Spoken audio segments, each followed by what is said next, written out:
நிறைவேற்றி நடத்துறாங்க. எந்த ஒரு விவாதமும் இது வரைக்கும் பாராளுமன்றத்தை நடத்துறாங்க. ஆனால் லடாக் சொன்ன உடனே நடத்துறாங்க. அப்ப இது என்ன? அப்ப வடக்கு வளருது, தெற்கு தேய்துன்னா புதுச்சேரி உயிரினங்கள் இதுதான் நம்ம கேட்க வரோம். இன்னைக்கு பார்த்தீங்கன்னா மின் கட்டண உயர்வு எல்லாம் மத்திய அரசுடைய முடிவில் தான் இருக்குது. தனியார் மயம் எதை பார்த்தாலும் இன்னைக்கு மக்கள் வேலையில்லாத இடத்துல இதெல்லாம் படிச்சுட்டு ரோடோட சுற்றிருக்கிறாங்க.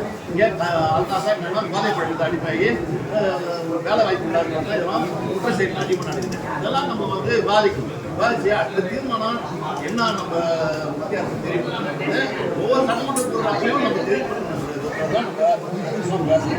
சட்டப்பேரவை இந்த சட்டப்பேரவை கட்டவே இல்லை, கட்ட முடியாதுன்ற இடத்துல இப்போ நம்ம உட்காரவே முடியாத இடத்துல இருக்கோம். அப்போ ஒரு நல்ல கட்டடம் கட்டணும். இப்போ தலைமைச் செயலகத்தையும் சட்டமன்றத்தையும் ஒருங்கிணைச்சு இருந்தாங்கன்னா அதிகாரிகளை பார்த்து உடனே ஒரு இது என்னன்னா சட்டமன்றம் ஒரு இடத்துல இருக்குது, தலைமை செயலகம் என்னன்னா அது என்ன டெல்லியில் இருக்கிற மாதிரி நாங்கள் என்ன பூச்சல் உபதேசம் கேட்குற மாதிரி இப்படி ஒரு சூழல் தான் இருக்குது. இதெல்லாம் பகுத்தறிவு விதமாக இந்த சட்டமன்ற கூட்டத்தொடரை குறைஞ்சபட்சம் ஒரு வாரமாக நடத்தணும். இல்லைன்னாக்கா இந்த சட்டமன்ற கூட்டத்தை வேஸ்ட் உங்கள் மூலியமாக தெரியப்படும்.